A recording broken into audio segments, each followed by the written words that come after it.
Video کے نیچے subscribe کے بٹن پہ کلک کریں، بیل کے آئیکن پہ کلک کیجئے تاکہ ہر نئی ویڈیو کی نوٹیفیکیشن آپ کو مل جائے۔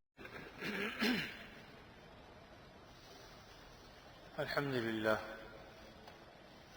نحمده ونستعينه ونستغفره ونؤمن به ونتوكل عليه ونعوذ بالله من شرور أنفسنا ومن سيئات أعمالنا من يهده الله فلا مضل له ومن يضلله فلا هادي له وأشهد أن لا إله إلا الله وحده لا شريك له وأشهد أن سيدنا وسندنا ونبينا ومولانا محمدا عبده ورسوله صلى الله تعالى عليه وعلى آله وأصحابه وبارك وسلم تسليما كثيرا. أما بعد فأعوذ بالله من الشيطان الرجيم. بسم الله الرحمن الرحيم. وقوموا لله قانتين. وقال تعالى فاركعوا مع الراكعين. وقال تعالى قد أفلح المؤمنون الذين هم في صلاتهم خاشعون. صدق اللہ العظیم. حاضرین محترم، چند آیات قرآن مجید کی تلاوت کی گئی ہیں مختلف مقامات سے. دعا فرمائیے اللہ تعالیٰ بات کو صحیح طریقے پر کہنے کی، سننے کی، سمجھنے کی اور اس پر عمل کی ہمیں توفیق عطا فرمائے. یوں تو ہم سب 5 وقت کی نماز پڑھتے ہیں، اپنی سے پوری کوشش کرتے ہیں کہ نماز درست بھی ہو جائے، لیکن پھر بھی کچھ کوتاہیاں رہ جاتی ہیں، اور یہ کوتاہیاں رہتی ہیں غفلت کی وجہ سے. یعنی بچپن سے جس طرح سے ہم نماز پڑھتے چلے آ رہے ہیں اسی طریقے پر نماز پڑھتے چلے جاتے ہیں، اس میں کوئی بہتری کی صورت ہم پیدا نہیں کرتے. حضرت مفتی محمد شفیع صاحب رحمۃ اللہ علیہ فرمایا کرتے تھے اپنے آخری زمانے میں، فرمایا کہ مجھے 60 سال ہو گئے کتابیں پڑھاتے ہوئے، احادیث کی کتابیں بھی پڑھائی ہیں، فقہ کی کتابیں بھی پڑھائی ہیں، اس کے باوجود نماز پڑھتے ہوئے کبھی کبھی کوئی مسئلہ ایسا پیش آ جاتا ہے کہ نماز کے بعد مجھے کتاب دیکھنی پڑتی ہے کہ نماز درست ہوئی کہ نہیں. لیکن آج کل ماشاءاللہ لوگوں کو اتنا علم ہے کہ انہیں کبھی مسئلہ پوچھنے کی بھی نوبت نہیں آتی، کتاب دیکھنا تو دور کی بات ہے. ان کے ذہن میں یہ خیال بھی نہیں آتا کہ ہماری نماز صحیح بھی ہوئی کہ نہیں ہوئی. تو یہ غفلت کی بات ہے کہ جیسی بھی ہو گئی ٹھیک ہے، بس یہ ذہن میں ہوتا ہے. اور یہ بات بالکل حقیقت ہے. کبھی اگر سجدہ سہو کی ضرورت پیش آ جائے اور بظاہر کوئی وجہ ظاہری طور پر لوگوں کو سمجھ میں آتی بھی نہیں، تو کبھی کوئی پوچھتا نہیں کہ بھی آج سجدہ سہو پیش آیا تو کیا غلطی ہو گئی تھی. کم از کم طلب علم کی نیت سے آدمی پوچھ لے کہ بھی کس وجہ سے سجدہ سہو پیش آیا، تاکہ اگر خدا نہ کرے کبھی ہم سے ایسی غلطی ہو جائے تو ہم بھی نماز میں سجدہ سہو کر کے نماز درست کر لیں. تو الحمدللہ ہمارے اہتمام تو کیا جاتا ہے، خاص طور پر رمضان المبارک میں تو آخری عشرے میں فرائض، واجبات، سنتیں اور مستحبات اور نماز کا مسنون طریقہ الحمدللہ ہر سال کا ہمارے ہاں طریقہ ہے کہ بیان کیا جاتا ہے. لیکن اس کے باوجود کیونکہ متعین طور پر وہی نمازی تو نہیں ہوتے، ہر نماز میں تبدیل بھی ہوتے رہتے ہیں، اس لیے ضرورت پیش آتی ہے. اور بعض لوگوں کو دیکھا جاتا ہے کہ اپنی نمازوں کو وہ صحیح طریقے پر ادا نہیں کر پاتے. دیکھیے 2 لفظ آتے ہیں، ایک لفظ ہے خشوع اور دوسرا لفظ ہے خضوع. میں نے قرآن مجید کی ایک آیت تلاوت کی، اس میں خشوع کا لفظ آیا، قد افلح المؤمنون الذین هم فی صلاتهم خاشعون. اور ایک لفظ آتا ہے خضوع ذات کے ساتھ. خشوع کے معنی ہوتے ہیں اپنے دل کو اللہ کی طرف متوجہ کرنا، اور خضوع کے معنی ہوتے ہیں اپنے اعضائے بدن کو اللہ تعالیٰ کے آگے جھکا دینا. یعنی سنت کے مطابق ان کو کرنا.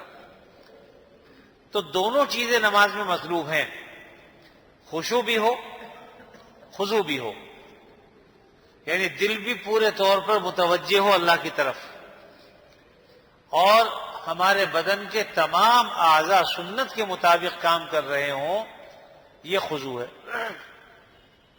جتنا نماز میں خضوع پیدا ہوگا، یعنی ہمارے اعضاء بدن ظاہری حالت ہماری درست ہوگی، سمجھ لیجئے کہ اتنا ہی ہم خشوع کی طرف بڑھیں گے.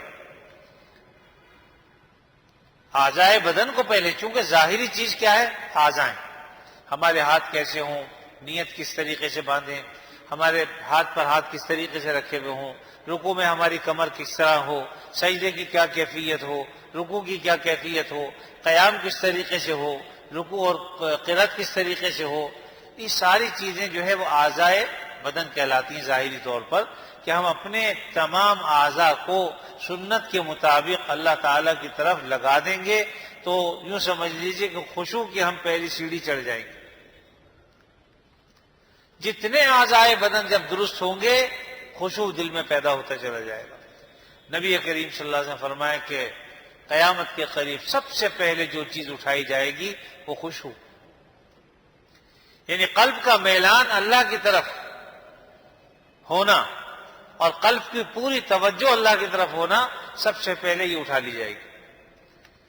لہذا آپ دیکھ لیجئے نماز کے اندر یہ کمی ہمارے اندر ہے، پورے طور پر دل نماز میں متوجہ نہیں ہوتا اللہ کی طرف، خیالات بھی آتے ہیں، اور نہ جانے کون سے ادھر ادھر کے، جس کو کوئی چیز یاد نہیں ہوتی نماز میں یاد آ جاتی. ہم سوچتے رہتے ہیں، خیالات آتے رہتے ہیں، تو نماز کے اندر یہ ساری چیزیں پیدا ہوتی ہیں. یاد رکھیے کہ جس نماز میں خشوع نہیں ہوگا تو خیالات آئیں گے،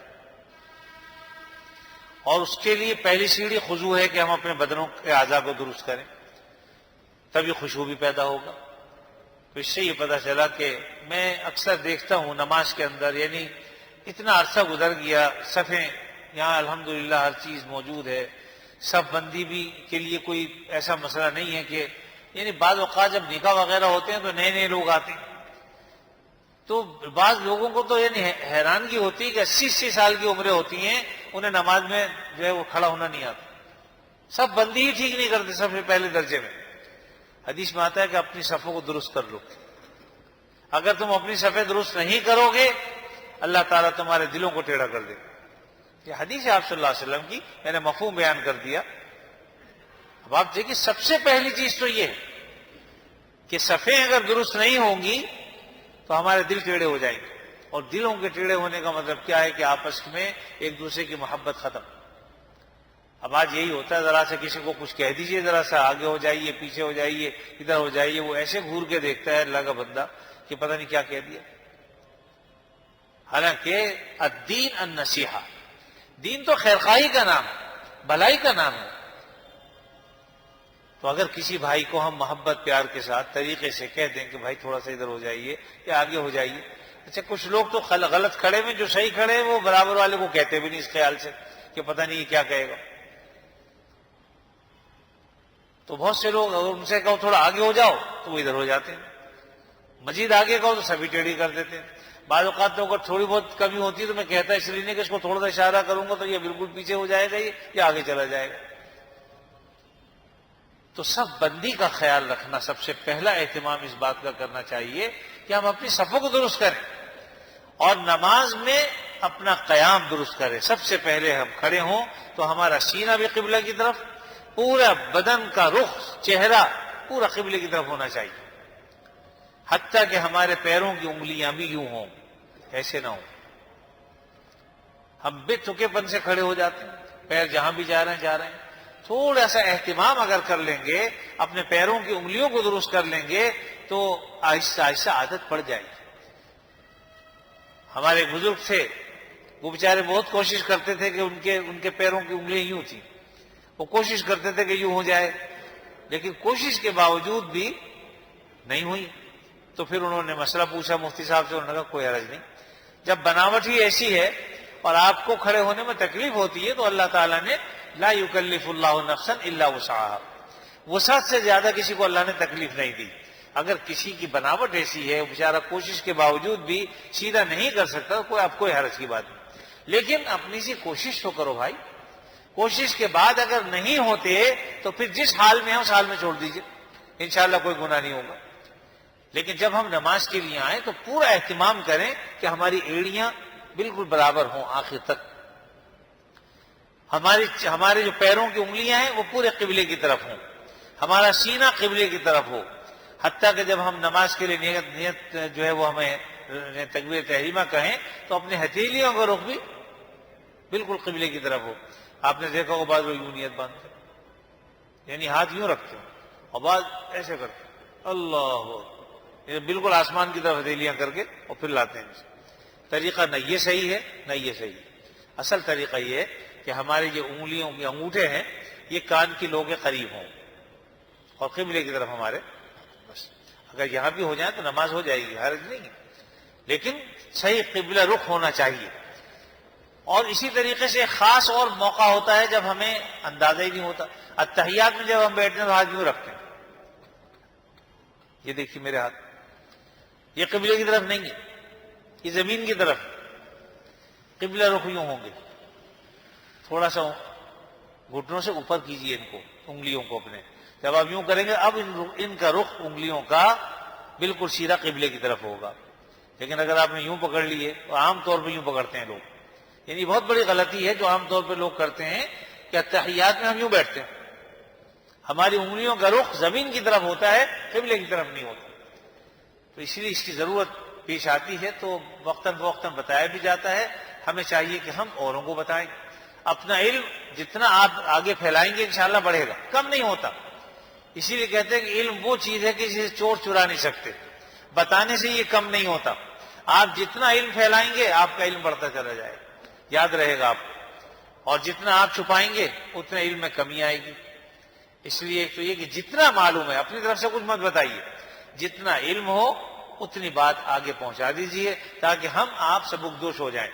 اور جو پتہ نہ ہو تو کہتے ہیں کہ بھئی اس بات کا مجھے علم نہیں ہے، انشاءاللہ میں معلوم کر کے آپ کو بتاؤں. اس میں کوئی شرم کی بات نہیں. کتنا ہی بڑا عالم ہو، ہر عالم جو ہے ہر پہ آخر نہیں ہوتا. ہزاروں باتیں ایسی ہیں جو نہیں معلوم تو صاف کہہ دیجئے کہ مجھے نہیں پتہ. ایک بزرگ ایک مرتبہ بیان کے لیے آئے، انہوں نے کہا کہ بھئی آج جو پوچھو گے بتاؤں گا، جس کو جو پوچھنا ہے پوچھو. بڑی حیرت ہوئی لوگوں کو کہ آپ ایسے عالم ہیں بڑے کہ آپ سے جو پوچھا جائے گا بتائیں. کہاں بھئی بتاؤں گا. تو ان سے جو پوچھا جاتا تھا کسی چیز کے بارے میں کہتے تھے یہ جواب دے دیتے تھے. نہیں پتا ہوتا تھا کہتے مجھے نہیں پتا. تو کہتے آپ تو کہتے ہر بات بتاؤں گا. یہ بھی تو بتانا ہی ہے. جو بات نہیں پتا اور میں کہہ رہا ہوں مجھے نہیں پتا تو یہ بھی تو بتایا ہے. اس لیے میں نے کہا جو بات پوچھو گے بتاؤں گا انشاءاللہ. نہیں پتا تو میں نے کہہ دیا مجھے نہیں پتا، تو یہ بھی تو جواب ہے نا. تو اس لیے بلا ضرورت ایک چیز کا علم نہ ہو اور ہم ضرور سمجھیں کہ صاحب اگر میں نہیں بتاؤں گا لوگ سمجھیں گے یہ تو چھوٹا سا عالم ہے یا اس کو کچھ آتا نہیں ہے. اس طرح مت جائیے. جو پتا ہے بتا دیجئے، نہیں پتا بالکل منع کر دیجئے کہ اس کے بارے میں میرے علم میں نہیں. کیوں اپنی طرف سے کوئی بات نبی کریم صلی اللہ علیہ وسلم کی طرف منسوب کر کے کہنا کہ حضور نے یوں فرمایا یا حضور نے یوں کہا اور وہ بات آپ نے نہ کہی ہو، تو حضور نے فرمایا کہ جو آدمی میری طرف کسی بات کو منسوب کرے حالانکہ وہ میں نے نہیں کہی تو اپنا ٹھکانہ جہنم میں بنا دے.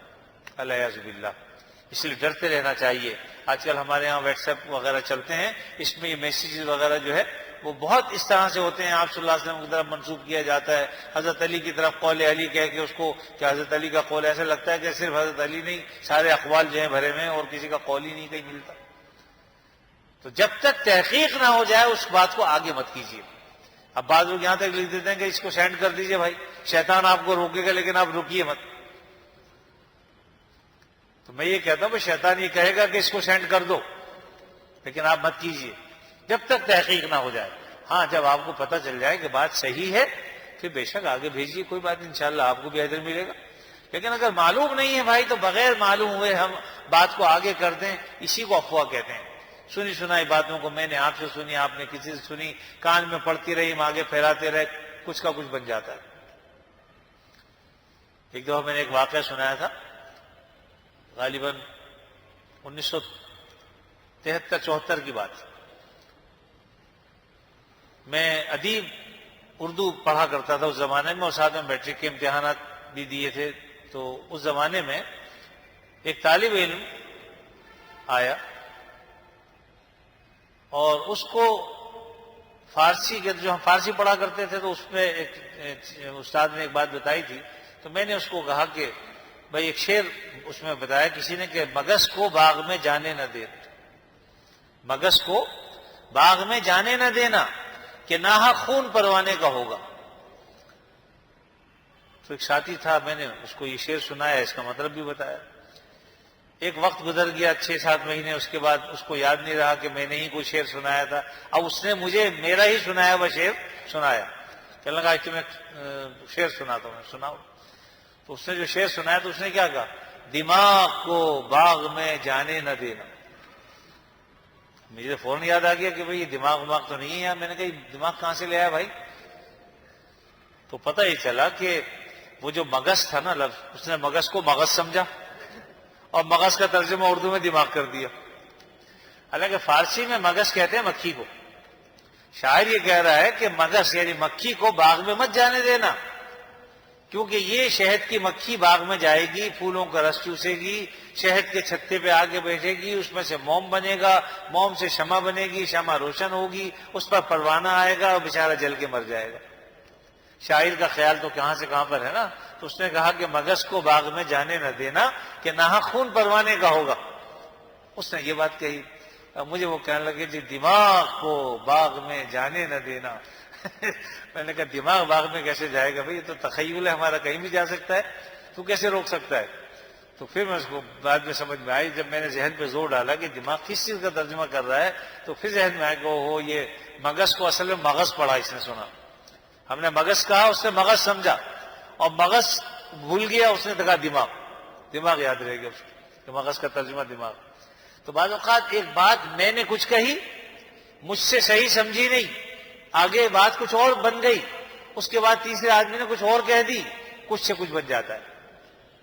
اس لیے سنی سنائی بات پہ مت جائیے، جب تک بات کی تحقیق نہ ہو جائے اس وقت تک بات کو آگے مت کیجیے۔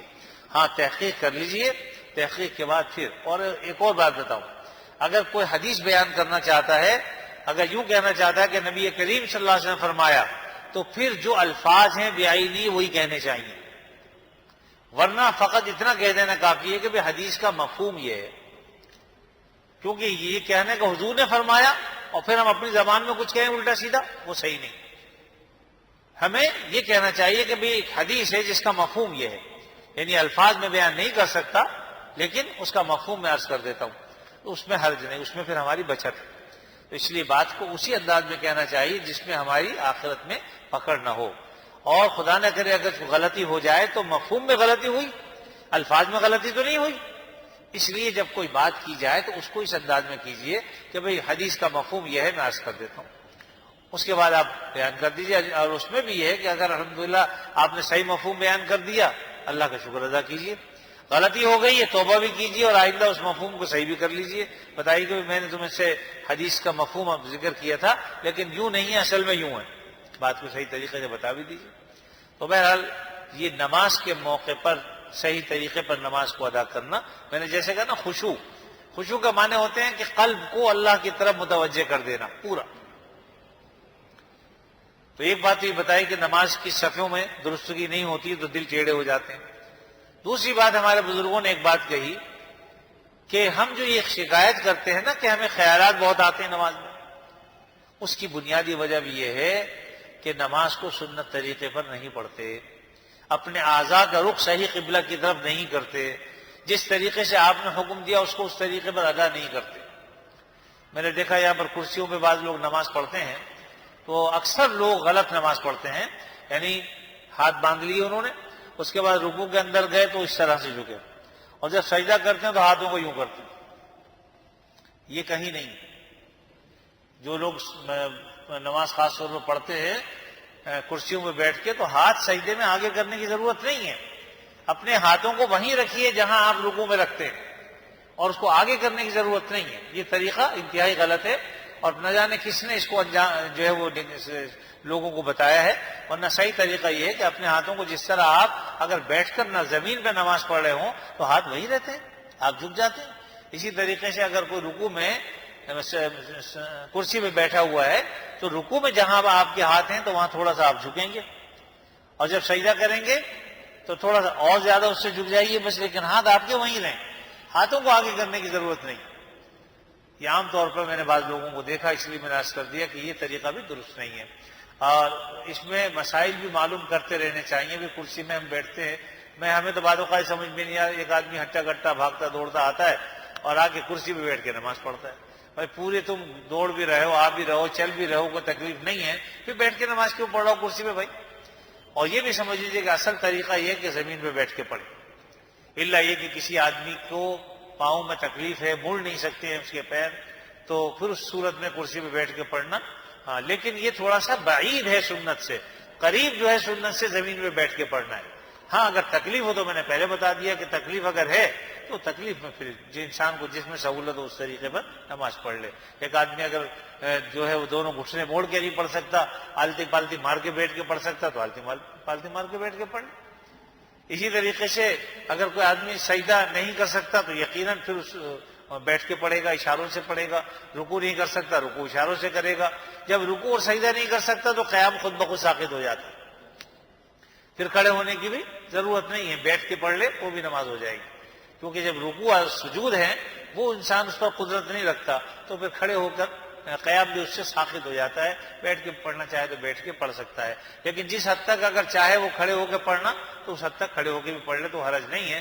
مثلا جب آدمی نماز شروع کرے تو قیام کھڑے ہو کے نیت باندھے، اس کے بعد پھر رکوع میں جب جانے لگے اور رکوع وہ نہیں کر سکتا تو اب کرسی میں بیٹھ کے پھر رکوع میں چلا جائے اشارے سے، سجدہ بھی اشارے سے کر لے، لیکن جس حد تک اصل میں نماز کی جو بنیاد ہے وہ مضبوط ہونی چاہیے۔ آپ اگر بیٹھ کر نماز شروع کر رہے ہیں بعد میں قیام کر رہے ہیں تو کمزور کی بنیاد جو ہے وہ دیوار وہ مضبوط رکھ رہے ہیں تو غلط ہو جائے گا معاملہ۔ اصل یہ ہے کہ پہلے جب آپ کھڑے ہوں نماز کے لیے تو کھڑے ہو کر ہی نیت باندھیں، پھر آپ چاہے بیٹھ جائیں کرسی میں، تاکہ بنیاد مضبوط ہو، اس کے بعد آپ چاہیں تو بیٹھ کر نماز پڑھیں۔ بہرحال یہ اپنے اپنے جو ہے وارث ہوتے ہیں، انسان کو کیا تکلیف ہے جس کو ہے وہی جانتا ہے، اس لیے ہر ایک کے لیے ہر حکم نہیں ہے، ہر آدمی کا حکم الگ الگ ہے، اپنے اپنے جو ہے وہ تکلیف کی بنیاد پر مسائل کو معلوم کرنا چاہیے کہ مجھے یہ تکلیف، ہر آدمی کو ایک تکلیف نہیں ہوتی، کسی کو کچھ ہے کسی کو کچھ ہے، اس کے مطابق وہ مسائل کو معلوم کرے اور مسائل معلوم کر کے پھر صحیح طریقے پر نماز پڑھنے کی کوشش کرے۔ حضرت عبداللہ بن مسعود رضی اللہ تعالیٰ عنہ، اسی طریقے سے خلفاء اربعہ، حضرت صدیق اکبر رضی اللہ عنہ، عمر فاروق، عثمان غنی، حضرت علی رضی اللہ تعالیٰ عنہ اجمعین، ان سب کا معاملہ یہ تھا کہ یہ باوجود اس کے کہ اپنے وقت کے حاکم تھے، خلفاء تھے، لیکن اس کے باوجود جہاں بھی جاتے تھے کہتے تھے کہ آؤ ہم تمہیں نماز پڑھ کے بتائیں کہ نبی کریم صلی اللہ علیہ وسلم کیسے نماز پڑھے، اور باقاعدہ نماز پڑھ کے بتایا کرتے تھے کہ آپ صلی اللہ علیہ وسلم نے رکوع اس طرح سے کیا، سجدہ اس طرح سے کیا، قیام اس طرح سے کیا، تاکہ لوگوں کی نمازیں درست ہو جائیں۔ تو وقوموا للہ قانتین جو کہا ہے اللہ کے لیے فرما بردار ہو جاؤ، تو فرما برداری تبھی ہوگی جب اللہ کے رسول کے حکم کے مطابق ہم نماز کو ادا کریں۔ یاد رکھیے نماز کا ادب کیا ہے، نبی کریم صلی اللہ علیہ وسلم نے جس طریقے سے نماز پڑھی اس طریقے سے کوئی پڑھے گا تو یہ نماز با ادب ہوگی اور ادب کے مطابق ہوگی، اور خدا نے اگر اس سے ہٹ کر کوئی نماز پڑھے گا تو وہ نماز میں بے ادبی ہے، سمجھیے وہ بے ادب ہوگی۔ اس لیے کہ نبی کریم صلی اللہ علیہ وسلم نے فرمایا جس کہ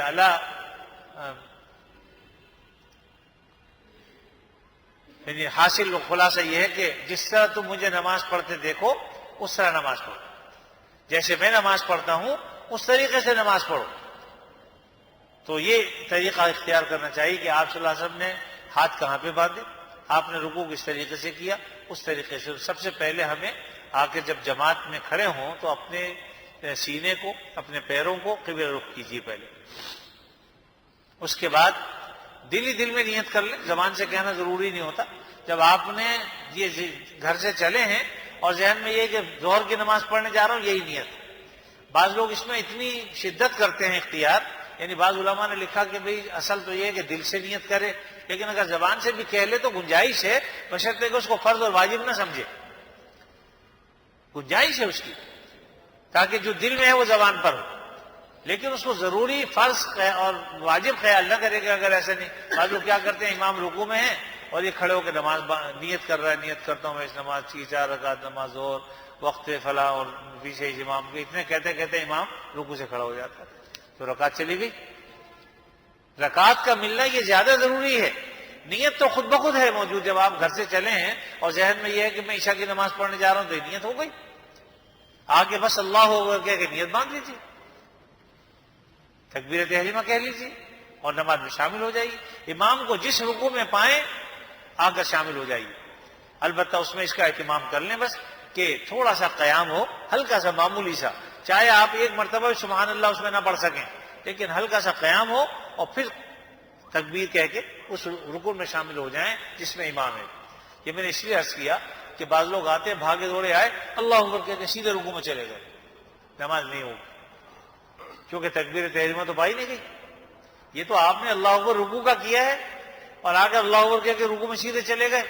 نہ اس میں قیام پایا گیا مختصر سا، نہ اس میں تکبیر تحریمہ پائی گئی. اس لیے اس کا طریقہ کیا ہے کہ جب آپ نماز کے لیے آئیں، امام کو رکوع میں پائیں، اللہ اکبر، چاہے ہاتھ باندھیں یا نہ باندھیں، ہاتھ باندھنا بھی ضروری نہیں، اللہ اکبر، ایک لمحے کھڑے ہوں اللہ اکبر.